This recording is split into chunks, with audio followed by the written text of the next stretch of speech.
My name is Dr. Gary Severance with Henry Schein. I'll be your moderator for tonight's webinar. On behalf of Henry Schein, I'd like to thank you for attending tonight's webinar, Same-Day Dentistry with the PrograMill One from Ivoclar Vivadent. A few housekeeping notes before we get started. We are recording tonight's session, and so you will get an email next week so you can watch it on demand as well. Tonight's session is not eligible for CE credits. But throughout the webinar, we encourage you to participate by asking questions via the Q&A feature, as we will answer them live following the program as time allows. Tonight, we have a long-term mentor and friend of mine, Dr. Jonathan Ferencz, who I'm so appreciative of joining us, along with a great ceramist, Marisa Notturno, as they share their insight and experiences with the PrograMill One. So with that, I'd like to hand it over to the two of you. Welcome, Marisa and Jonathan. Thanks, Gary. It's really a pleasure to be with you. I'm doing this presentation from home, and Marisa is in our office in the laboratory. And what we really wanted to do tonight, and we'll see if we're able to, is to talk about CAD/CAM and how it has really become an essential tool in COVID era dentistry. And it's enabled us to really improve diagnostics, to do more effective patient education, most importantly, reduce the number of patient visits to our practice and improve profitability. So we were forced to close, like all dentists in New York State, from the middle of March till early June. And I've followed the American Dental Association statistics on recovery, and the recovery has been relatively slow for most dentists in the U.S. And we were quite surprised that within 2 weeks we had recovered fully and had gotten back to pre-COVID levels of production. So what we want to do tonight is to talk about some of the reasons that we think we've been able to recover so quickly. And it's because of our investment in CAD/CAM. And when I talk about the investment, I don't mean the purchase of equipment only. I also mean the skills and confidence of our technicians. So once we were able to open and patients felt comfortable coming to our practice, our level of production went way up. Marisa, you have experienced what most of our patients have said. What's been some of the responses that you've heard? So before COVID hit, we kind of had this workflow where we did same-day dentistry for about, I would say we're going on 8 years now. And everybody thought it was really cool, but not everybody knew about it. And then COVID hit, and we really started to explain our procedures, go through workflows. Patients were asking very specific questions about how we were operating. And when they found out that they didn't have to come back for more than one visit for a crown, it was just hands down, they were like, okay, I'm gonna do it, even though they were scared to come into the office. And just the thought that they didn't have to come back again, it really, really helped push them and kind of, maybe not change their mind 100%, but give them a little push to even come out of their house to come in and see us at all, especially if it was an emergency. And because our practice is in Midtown Manhattan, virtually all of our patients would have to come to us on public transportation. And there's a great fear and great reluctance with our practice demographic to get on the subway or a bus and take public transportation to come see us. So one of the first things patients would ask is, how many visits will it take for us to do it? So this case just illustrates a patient's been treatment planned for crowns on these two premolars. And there's clearly been a learning curve with CAD/CAM, and we're very fortunate in that we have close to 10 years of experience. We've learned an awful lot about CAD/CAM, and it's really been very obvious to us that retraction and visibility and the absolute moisture control of the field is even more important with CAD/CAM than it would have been with analog. So now we're going to pass this off to Marisa, and she'll show you the design of these two premolars. So I'll just kind of take you through the case as it comes into Design Studio. So since we started with 3Shape, we always use Dental System, and then Design Studio came out. Dental System is the lab version of 3Shape's lab software. So once Design Studio came out, we were pretty familiar with the tools, but the screens looked a little bit different. And I'll just take you through a basic setup of a case. So your crowns come in from your 3Shape Communicate, from your Trios. You choose your lab, you can choose your material. So you have the options of Empress, e.max, and Tetric. So in this case, we could choose Empress or e.max, so we're doing a final restoration. The way we work here is almost every case is e.max. We're really comfortable with the material. We're comfortable with the aesthetics of the material. We did use Empress in the past, but we do really like e.max, so that's always our first choice, unless the doctor tells us otherwise. And the other option that you have is Tetric. Marisa, Yep. when would you choose Tetric over a ceramic material? So a couple of reasons why we would choose Tetric. One, the patient might turn around and tell us, you know what, I really can't stay for this appointment. I have to run out. Okay, we don't want to lose the final scans. We have all of our information. Just give us a little bit of time. We'll mill the two crowns and you'll be out, and we'll mill them in Tetric.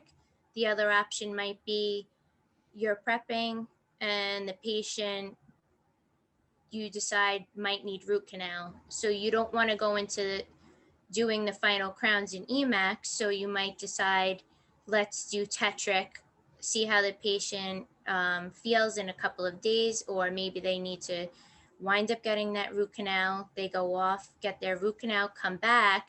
And now you don't need to rescan your final case because you're using Tetric as a temporary material. So you can take your Tetric crowns off, and we will have the e.max crowns already milled. And So I don't want to have final cement. I don't want to have the endodontist. I don't want to push him where he would have to drill holes through the new e.max crowns, and I don't want to cement the e.max crowns temporarily. So I would much rather have Tetric crowns. If he wants to go through them, he can go through them. If he wants to take them off, he can take it off, do the endo, and put them back. So it doesn't happen often, but every once in a while it does, and we're very fortunate in that we're able to mill temporaries without much notice. So let's continue with your design, Maris. So you choose your material, you choose your shade. The mill is extremely smart. It has its own barcode reader. So whatever shade you choose, it'll automatically transmit once it gets sent directly to the mill, and you'll be able to go ahead and insert that block, and it will prompt you if you put the wrong block in. So you want to make sure you choose the right shade, because then you'll have to come back to your design, or you'll have to reload the block again into the mill. So when we got the PrograMill One, what were some of the features that you saw to be significant advantages? Well, the design software was one. The precision of the mill, basically the detail, the margin detail and the anatomical detail was much better or more advanced than the previous mills that we've had.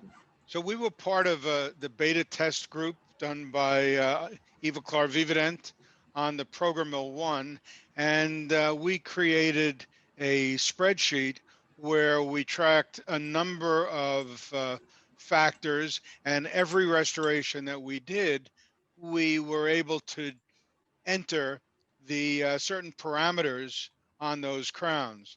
And those parameters were marginal adaptation, retention, occlusion, occlusal detail. So we really kept careful notes on the performance and the final crowns that we milled. So there was no question. I mean, despite the fact that we were using early models of an early model of the PM1, there was no question that this mill was vastly superior to any mill that we had used before. And then, of course, there's the issue of speed. How would you compare the speed of the one? Actually, with the latest update from 3Shape and Ivoclar, it's about 15 minutes per mill. The most you're gonna have is 20 minutes, but now I think almost every crown, even a molar, has been cut down to about 15. A small inlay is usually anywhere from 12 to 15. So it's a significant change for us. What about marginal chipping? Did you notice a change there? Mainly, I would say on the inlays. I have to say we're really excited the first time we actually milled an inlay on the PM1. The margins were beautiful. The fit was beautiful. It just dropped right down. The only thing we had to work on was the contacts, but you can't really avoid that when you're doing an inlay. So, and I'll talk more about that later once we go into the inlay design. Okay. But basically, this is how your scan comes in from the Trios into Design Studio. So you could see margins are beautiful. And now you really want to, I shut off the color as a technician. We always work in stone. So I just want to go through how the margin gets marked here. So you just make one point and it'll basically pick up your margin. It's pretty precise. You might need to make a few changes. But the margin detection in Design Studio, I'd have to say, is one of the best that we've come across. And we've been designing for years, and it's really great, especially with the inlays, which I'll show you. So again, same thing, your margin detection. So now it will automatically block out any undercuts in your prep, just as if you were doing a case analog. If you were waxing it and pressing it in e.max, you would have to kind of block out all these undercuts, and the software does it for you. So you just kind of skip along unless you want to change something, but I've never actually changed anything. So it doesn't like my automatic design here. Probably because I've designed this case a few times. Let's see. I'm gonna undo these all. I'm gonna bring this over here.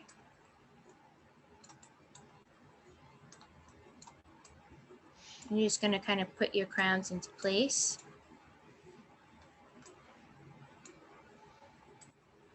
So as you're going along in your design, you have a few options as to exactly how you want to design your crowns. You can use what the patient had originally. In this case, that would be called morph to pre-prep, but we don't have a pre-prep on this case.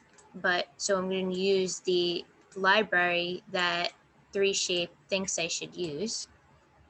So we're going to go ahead and use our basic tools. So you could add material, you can remove material, or you can smooth material. Those are just to kind of come along and make everything look the way you want it to. You could do major movements, but the software does a pretty good job of using the surrounding dentition to actually choose what the design should look like. So now I'm just gonna go back to Dr. Ferencz and we'll click on to the next case. So the crowns are back to me.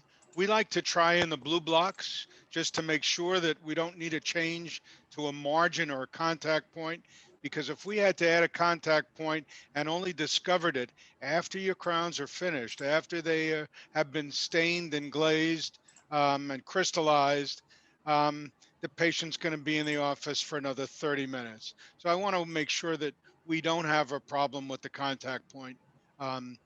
By trying in the blue block. The patient is there, so it's really kind of easy to do. I'll show you how this would work on a partial coverage case.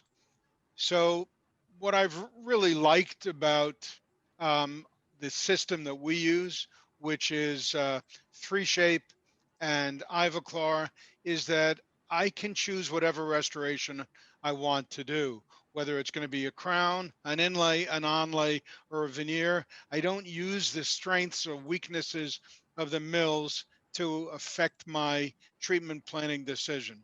So I complete my prep, and the preps are really easy to do.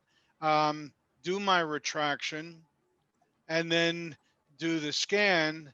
And then before this actually goes into the lab, I ask the technician, in this case it's Marisa, to come to the chair, have a look at the scans, and she's going to go through an exercise of, can she see the margins? Are they clear?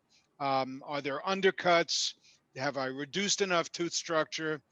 She'll look at the bite registration and double check that everything has been done to her satisfaction before it actually gets sent into the lab for her to start the fabrication. So Marisa, can you take over now?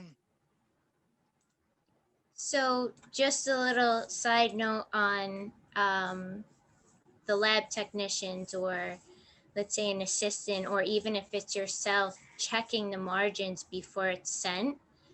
I mean, it when you're scanning in the Trios, it takes a couple of minutes to go back, erase what you've missed, and be really, really critical of your work and what you're actually sending to be designed, whether you're designing it yourself or if you're actually sending it to a lab, because that is an option, or if your technician is an in-house technician, you can just have them take a quick look. It did take us a little while to get used to that workflow. We did have some disagreements along the way, and it was a different dynamic for us in the beginning, actually going through the whole process of being really critical with each other and being okay with looking at each other's work. And for us, it was different because it's, you get an impression in the lab, you call the doctor, there's no patient there, he says, just work with it. Now it's kind of like the patient's right there. This has to be, it's how you have to make it happen, like right now. So we had to kind of get used to that relationship of working together. And it really worked out to be, I think, a benefit for everyone. I don't know if Dr. Ferencz agrees or not. Absolutely. We learned early on, even before CAD/CAM, the importance of a collaborative environment with dental technicians. So our relationship with in-house laboratory technicians is not, send them a case and then stop talking to them, but we would talk to each other all day long about every case that was being done. And if I'm comfortable criticizing the technician's work, if I'm comfortable criticizing the morphology, the occlusion, the color, shouldn't they also be comfortable in criticizing our preps and our ability to capture an impression? Well, the beauty of CAD/CAM is that it's so easy to make a correction in an impression because you just erase something and redo it. So there's no penalty at all. So I'll just take you quickly through the inlay design. The anatomical design is the same, but I know I'm going to sound like a total geek, but I really love the way they do the margin detection for inlays in Design Studio. It's such a great improvement from any software that I've used to actually do inlays CAD CAM. It's just, even these small areas where you have very intricate margin design, it picks it up right away. And it's really, I have to say, from the design to the mill, it's really simple. And you really don't have to do any tweaking when you're doing the margin detection on the inlays. So basically the crown design is the same, or the anatomy design is the same. It'll block out your undercuts, and it'll take you through the same process as if you were designing a crown. The only difference is the detection of the margins. So let's see, it's telling me there's an undercut in the margin area, so it won't let me advance. I have to accept that. So because it's close to this area, it just wants to make sure that I'm okay with it blocking out a little bit more there, which is fine. So I'm just going to accept that, and then go ahead, go through your design. And it'll automatically, if you see in the bottom left-hand corner, it's kind of doing an automated design. Sometimes it looks a little funky at first, but kind of let it go through its process and see what we get at the end. And it should be pretty minimal in what we have to do design-wise. And this one, it has a little bit of a hard time with because it's slightly rotated. So it's trying to find exactly where it should be.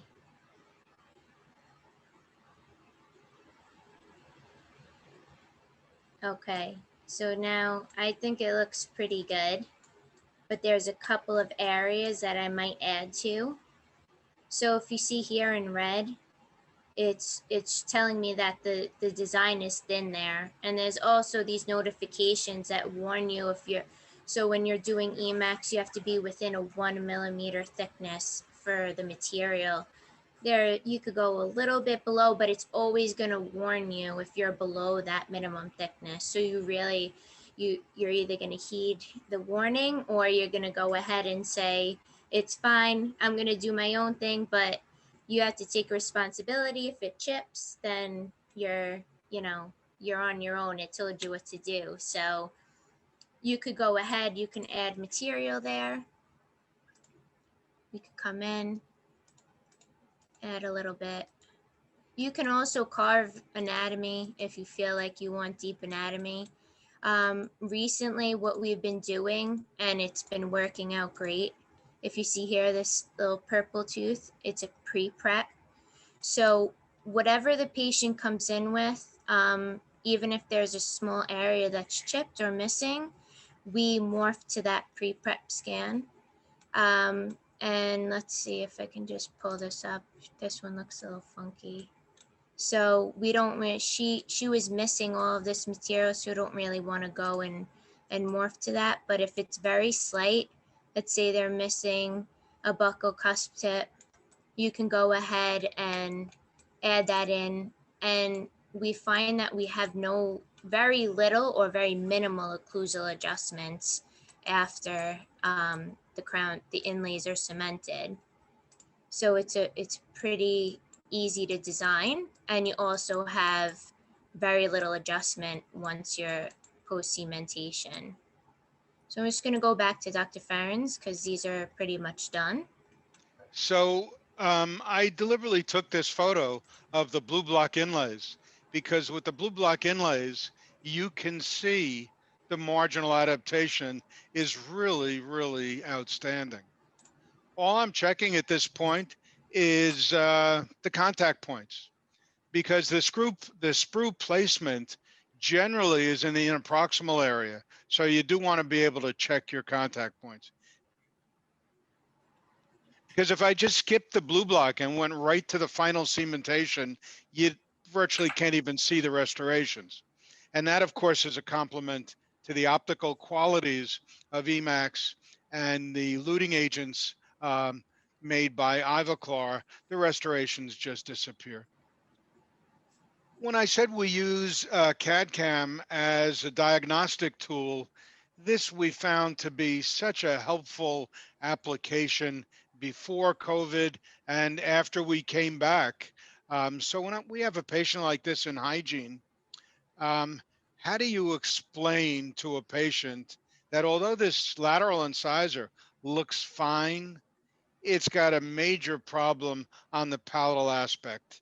You can't explain this to a patient, and you can't really put a mouth mirror in to show the patient. Yes, you could take a 35mm camera and take a nice image, but it's great to take a scan and show it to a patient. So when a patient looks at this, they're very accepting of the treatment plan or the treatment recommendation, which is going to be a crown.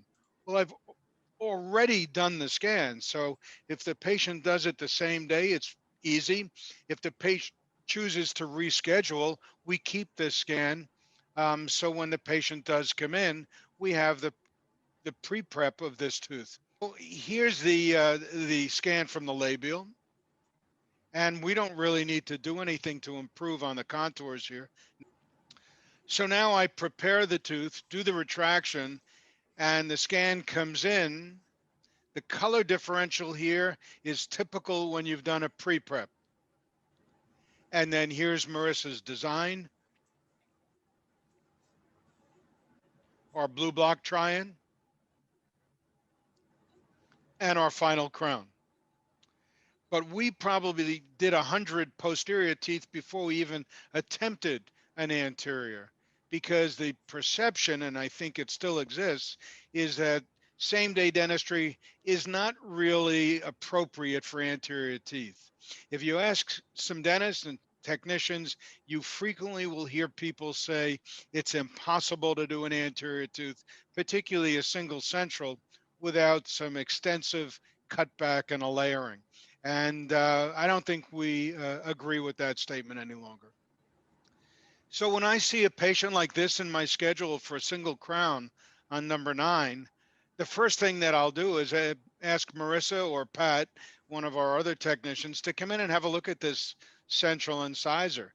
And the first question that I ask is, do we have a block that's going to enable you to do a monolithic crown and maybe just with some surface staining, match this tooth?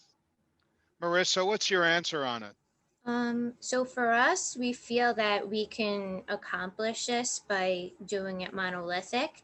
It may take a couple of bakes in the oven to do. It might not be the same amount of time as if you're doing a molar, but we might add a little bit of time to it. And I think I think this was the first one we did, the first central we attempted to do CAD/CAM. And Pat and I decided to just go for it because this patient walked in the door, and I think today more than ever, the opportunity for being able to do this case same day, not only for you as the office and the lab. I mean, for us in the lab, it's a great opportunity to be able to, deliver a crown same day. It makes our day go fast, and especially with the pandemic, we came back. We didn't know if we were going to come back to work and we were even going to have a job, if this was something that we were even going to be able to accomplish. And I think having the opportunity to provide this service to a patient actually really everything just skyrocketed. We've just been super busy, and we've been able to market this to patients and really just make them feel safe and secure that they can, really be in and out in one day, and it really helps. So, but before COVID,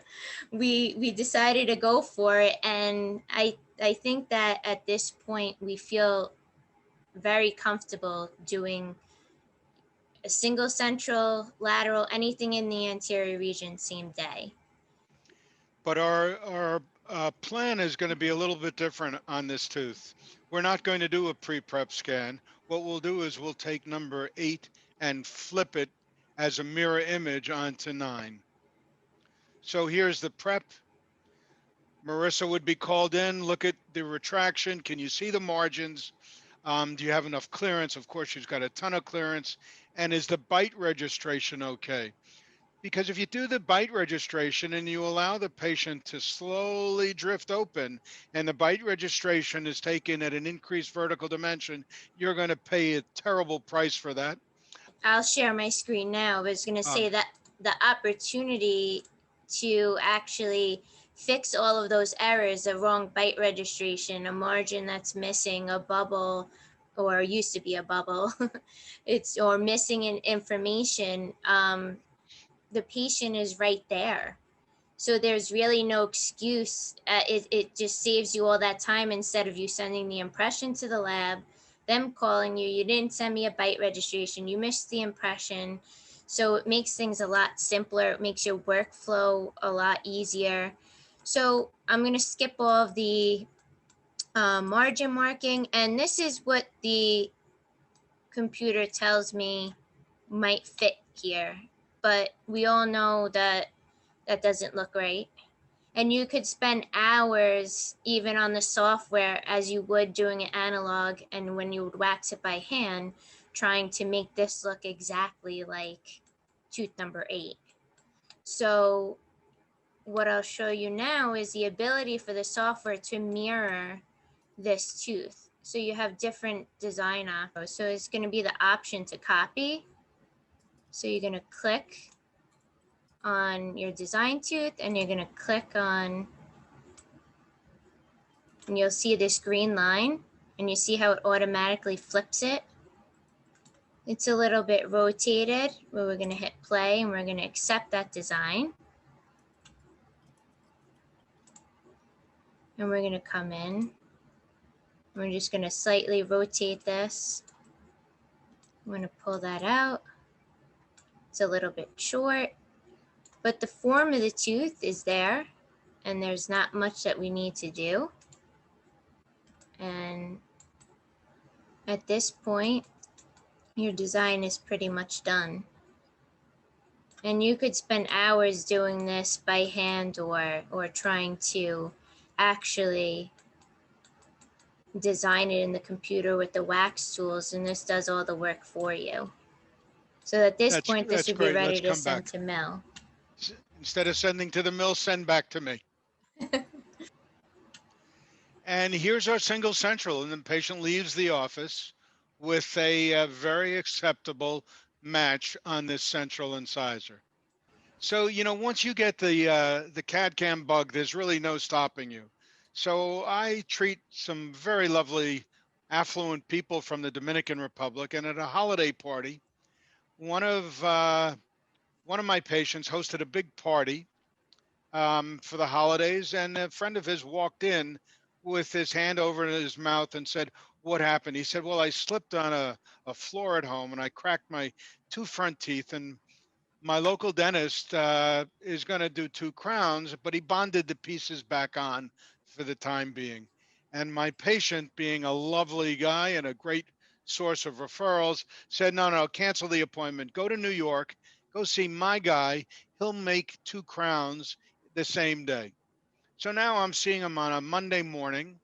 And yes, he does need to have 2 crowns. So I said, "How long will you be in New York?" And he looked at his watch and he said, "Well, I've got a 3:00 flight." That wasn't the answer that I expected, but I told him that there was a chance that we'd be able to finish on time, but if we didn't, he could come back and we would make temporaries. So we did a pre-prep scan of these two centrals because with the exception of a little composite that has to be smoothed off and the chipped incisal edges, Marisa can use this design very effectively. So I prepared the teeth, um, retracted, scanned, the bite registration, and now, and Marisa brought the design back in. Well, she noticed when she looked at the patient that he had a fair amount of translucency on the incisal edge. And wanting to get these two crowns done quickly, and of course I want them done, super fast. So there's this pressure between the patient wanting to leave, my wanting Marisa to knock it out fast. She decided, let's do a little layering on the lingual surface so we can get some semblance of translucency. And I'm happy to say the patient got his two crowns, an acceptable aesthetic result, and made his flight back home. So yeah, there can be some pressure here, but the rewards are tremendous. We also do veneers, sometimes same day. Patients frequently need to have a little time to evaluate the new shape before we go to completion.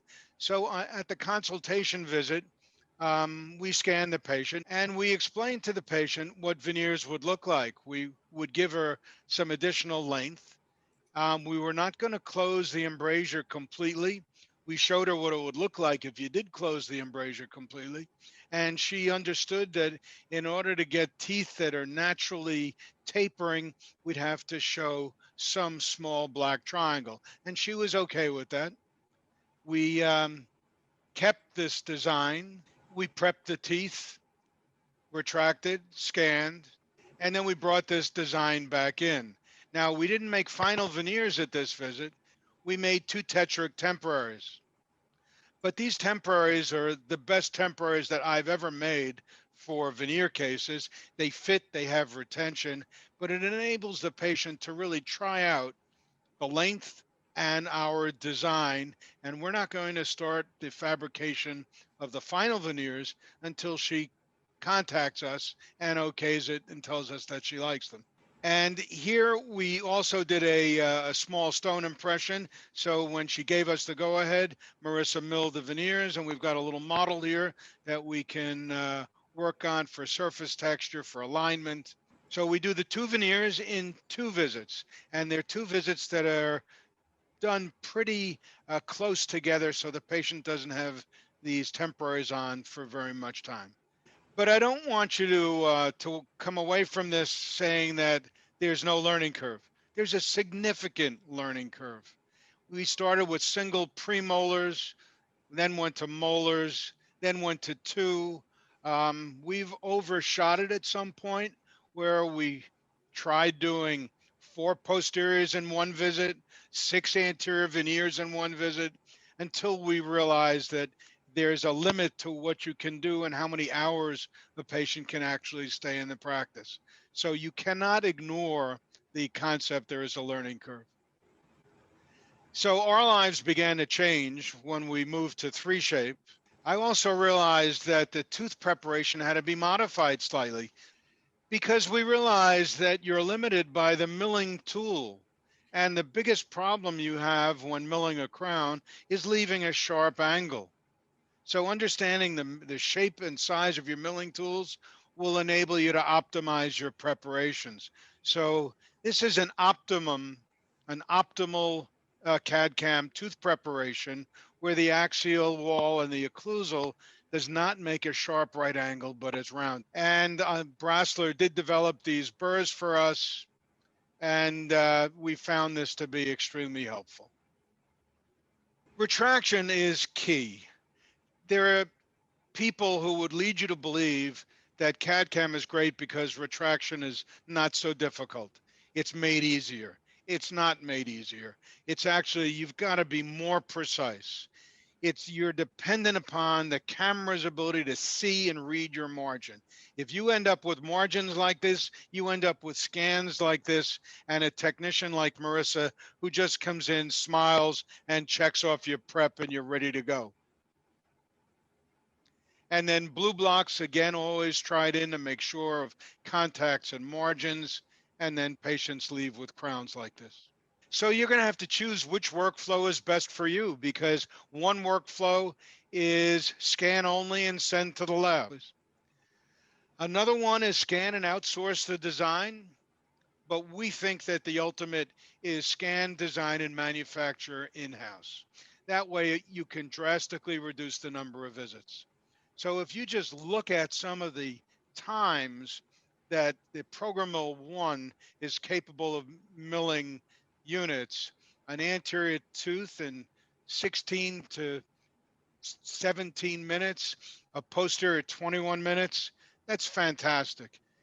But the beauty here of this technology is that there's no repeated collision between the milling tool and the ceramic block. The milling tool is stationary and rotates, and the block itself moves around the milling tool rather than having the milling tool make repeated collisions with your ceramic material. So I really want to end with showing you this one patient, and we used both the 7 and the 1 for this patient, but he decided that he was interested in doing something for these anterior teeth, which were badly discolored due to caries, some old restorations.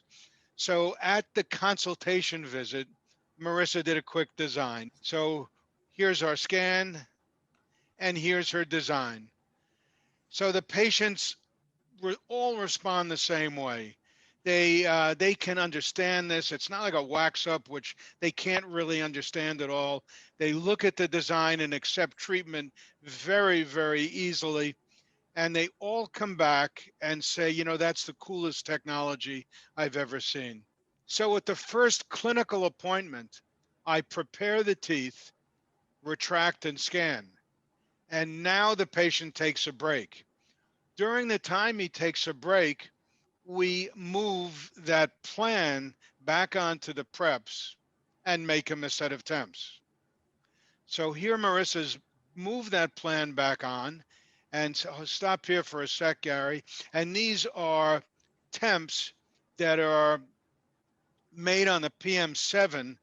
But what I like about it is that we can, because I wanted them splinted, is that we can test the design, test the aesthetics in a functional mock-up.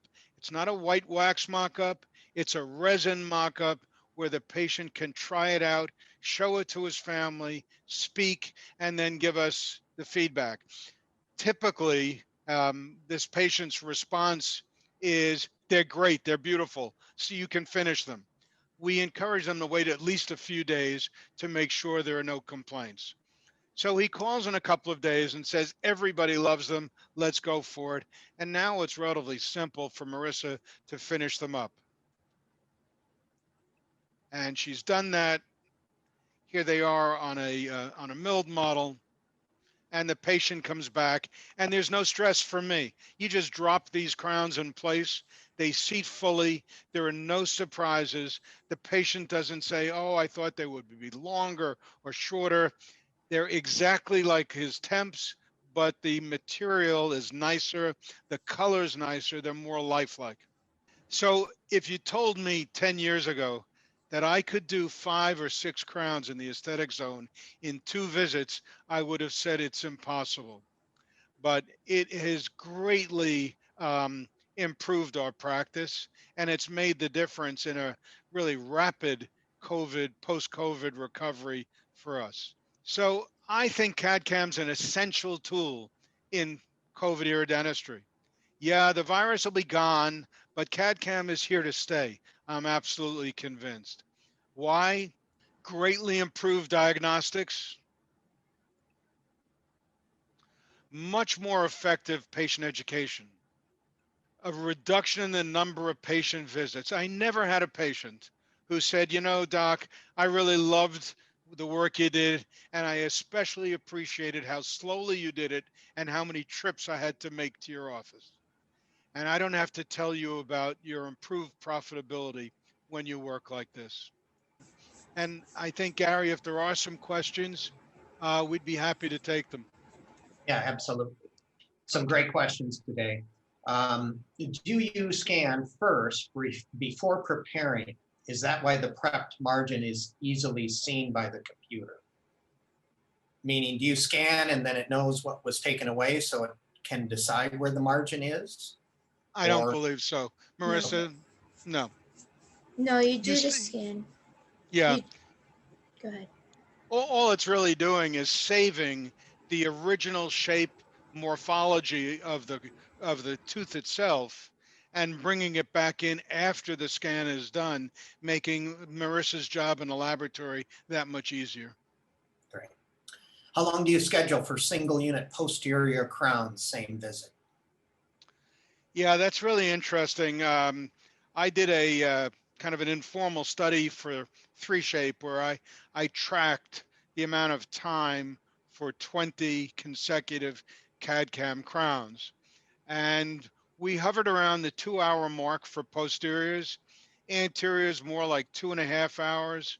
But I think the PM1 would take another 15 minutes off it. Okay. And I think it's important to recognize that it's not your time. You're not busy that 2 hours, especially when you have another. Nor is it the patient's time.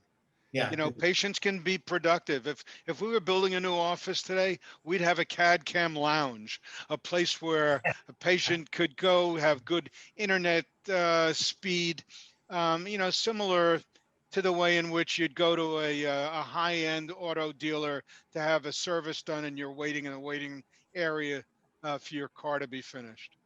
I think Right, and just to go back to the question about does the margin automatically come up, maybe there was a slight confusion. If you choose to do a pre-prep scan, because lately what we've been doing is always doing a pre-prep scan no matter what, because you always need those scans. If you're doing a full arch scan, you're going to get all of your information in the pre-prep scan anyway. What the software has the ability to do is to mark the tooth you're working on, and it cuts out that area. So now all you're doing is scanning the prep. You're not going back and scanning the rest of the arch. So that is the only area that you need to scan. And I think that we find having the pre-prep, even to go back for patient reference, is always a good thing, because I'm sure everyone's always had the patient that you give them their new crown and they say, well, I want to look like what I looked like before. And you have the ability now to go back to that pre-prep scan and say, are you sure? Even if you don't use the pre-prep scan in your design, it's still always good to have that information. The more information you have, the better. Whether you use it or you don't, you have that option within the software. I So- answered the question the way I did because I thought he was asking about would your retraction be easier if you did a pre-prep scan? Oh, And okay. so my answer was no, your retraction still has to be on the money. And it's critical. Yeah. Yep. What kind of cement do you use for temporary veneers? The ones you sent home? That's a great question. I would probably use Duralon. Because those veneers have some really good retention. So I've used Duralon mixed with some Vaseline to reduce the retention. And then I know I can get the cement off very easily with an ultrasonic. Right. Do you use patient motion feature in the trios to capture the excursive movements to optimize the occlusion? We have a pretty well-defined protocol where the doc is responsible for scanning his or her prep. Okay. Once that's done and Marissa comes in and checks the prep, the scan gets locked. So you can't overscan the prep. Then the rest of the scanning is done by the chairside assistant. And do you capture excursive movements? Because now 3Shape has that capability. Right. Yeah. Yeah, I think the software capability is great. No, we don't use it routinely. Okay, very good. Thank you both for. Thank you for having us. Absolutely. Thanks everybody for listening. Yeah, and we got a Thanks slow for start. bailing us out, Gary. Yeah, no problem. If you have any further questions, or if you have any topics or content that you'd like to see in the future, please email us at webinars@henryschein.com. And a reminder that an email will come out to you with the on-demand video of tonight's presentation as well. With that, certainly have a great night and get some rest, and appreciate all of the information that you presented. Thank you. Thanks, everyone. Thanks, guys. Good night. Good Good night. night.